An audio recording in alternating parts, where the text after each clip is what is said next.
on the circuit. Yes, this is Talladega. Looking forward to it. The NASCAR Camping World Truck Series, the first of two practices for the 2.66 mile track, the Super Speedway, and it is a breezy day here at the racetrack. Temperature very comfortable, 67, but how about that 15-mile-an-hour wind? Make sure you got your hat on tight here today. Good to have you with us with Michael Waltrip and Phil Parsons. I'm Vince Welch. It is the final race in round one of the chase, and there's only one guy that's feeling safe and secure, and that's William Byron. Everybody else is nervous. How do you get relaxed? Can you? I don't think so. It's been a couple of weeks since we raced, and I don't know that any of these guys got as much sleep as they would like. I mean, take Christopher Bell, for example. He's second right now in points. Second in our standings, you see him. He's 25 points above the cut line. You would think that was pretty safe, right? It's not safe. If one of those guys that's below the cut line, Daniel Hemrick or John Hunter Nemechek, was to win this race, it may be possible that he would have to finish 10th to assure himself in the field. Now, if one of those guys doesn't win, then he's got a little more comfort. But I think for any of these guys, and I've talked to his crew chief, Jerry Baxter, I mean, there's just a little bit of uneasiness because, Michael, this racetrack is unpredictable at best. It'll eat you up. And so you're saying that Bell has finished second and sixth in the first chase races of this round, and he isn't safe? He's not safe. How do you get safe? You got to go out and win. That's what William Byron did up in New Hampshire, and that's what these guys will be shooting for today. And that's why this practice is so important. You go out there and you're going to learn about your truck. Not only are you going to learn about what it does from behind the wheel, you're going to see how it drafts up around other trucks. And the other competitors, they'll be watching as well. If you've got a fast truck, they're going to want to get behind you and push you and try to get their way to the front. So this is a great session. I love watching these guys from up here, seeing who's got what, who can make moves, do special things in the draft that others can't do. Those racers will notice that. The crew chiefs and the spotter will be calling down to the driver and saying, get behind that guy, pull over there and chase him. This is why this is so much fun. It's getting ready to start right now. Yeah, the spotter's definitely going to earn their check here this weekend in the Truck Series, that's for sure. Let's check in downstairs first with Caitlin Vincey. Caitlin.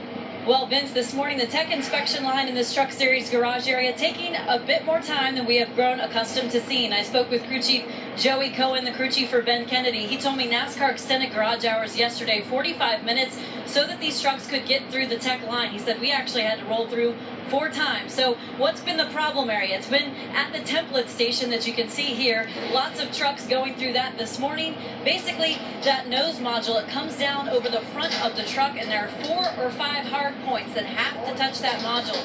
No tolerance from NASCAR on this, the crew chiefs are telling me. So just another product of the intensity of the chase, and NASCAR double checking everything on these trucks. You can see the 88 of Matt Crafton. They made it through tech line with just 7 minutes to spare before this first practice. Hermie? Well, Caitlin, tensions are definitely high in the Camping World Truck Series garage. When you think about Timothy Peters, you may think of him as a short track ace. He cut his teeth winning races on the short tracks of Virginia, but he can definitely get it done on the super speedways here in the Camping World Truck Series.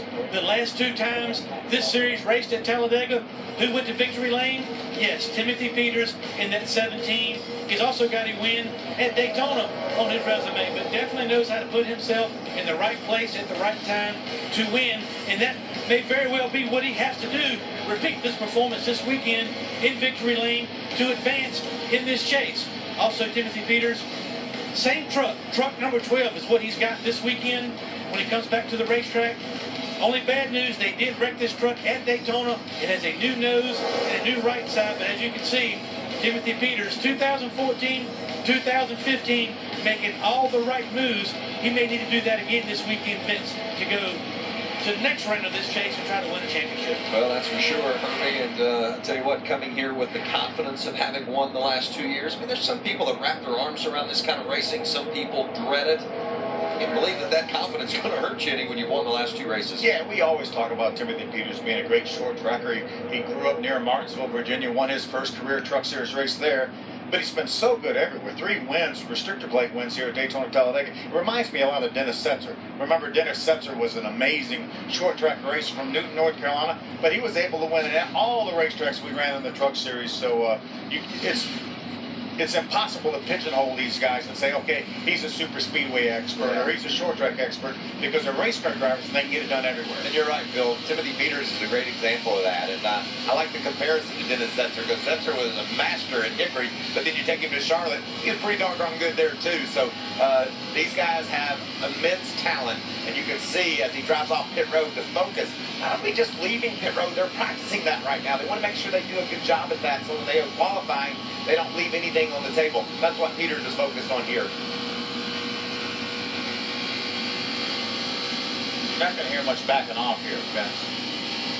You better not, right? You're going to run high through 3 and 4. You can see Peters go up there just trying to get all the momentum he can, coming to the green flag. And then we're going to change directions, Phil. We're going to go from the highest point on the racetrack to the bottom and just stay there for a while. You want to run the shortest way around here. Once he gets, remember, the start-finish line is not in the tri-oval, like you would think it would be. It's on towards turn number 1. And let me remind you of something. Race car drivers are perfectionists. They want to do everything perfect they can. They know how hard the crews have worked on these trucks, fine-tuning them. You saw the issues with inspection. That's because they're pushing every issue they can to have the fastest truck in Alabama. And as a driver, you want to make sure you drive that line perfectly for those guys, so you can get every inch and ounce of speed out of that truck possible. And that's why you see Peters so focused leaving pit road, and now so determined to stay right on that yellow line, taking the shortest way around the track. Watch the miles per hour there because of that headwind down the backstretch. He actually lost speed from the time he exited turn 2. He exited turn 2 at 175 miles an hour, all the way down to 170 because of that wind. You mentioned the wind, and we saw in the open about 15 miles per hour. Does that move the truck? Is that enough to move the truck around? Do you feel that inside? In qualifying runs, it's not even a factor. You just look at that tachometer, like Phil said. You come off turn 2, probably turning 8,000 RPM, and he went into turn 3, turning 75. He's like, what the heck? That wind is stiff. That's 5 miles an hour he lost going straight with his foot just planted in the floorboard. That's why these guys know how important speed is. They can feel it. They don't have the power, so they can feel the wind taking their way, and that's why you see them drafting so much, because the other trucks block the wind and give them a chance to pull up on each other. Yeah, great ride along right there with Timothy Peters, who won this race last year from the pole. Well, one of the drivers on the outside looking in right now in the chase is Daniel Hemrick. More on Hemrick with Herbie. Yeah, got Daniel Hemrick. The guys in the booth discussing the tension this weekend, but I imagine for you guys, it's let it all hang out. Now, teammates can come into play here, and you got 2 this weekend. Any way you can take advantage of that maybe and give yourself another shot? Second at Vegas last time out. Yeah, definitely. The idea of coming here to Super Speedway Racing, being here at Talladega, have teammates and be able to, really use those guys to lean on and help us in any way we can as an organization. So that's the goal. That's why you have them. That's why you bring them with you. So we're going to try to execute on all ends, myself, Tyler, and Austin Cindric. Try to keep our race fans, Raw Type 4, F-150 where we need to be. We got tractor supply on the quarter pounds here this week, which is a cool deal. Have those guys involved, and everybody's been really massaging on the trucks and having a hard time getting their tech here. So hopefully we'll be out here to practice here in a little bit. That's Daniel Hemrick.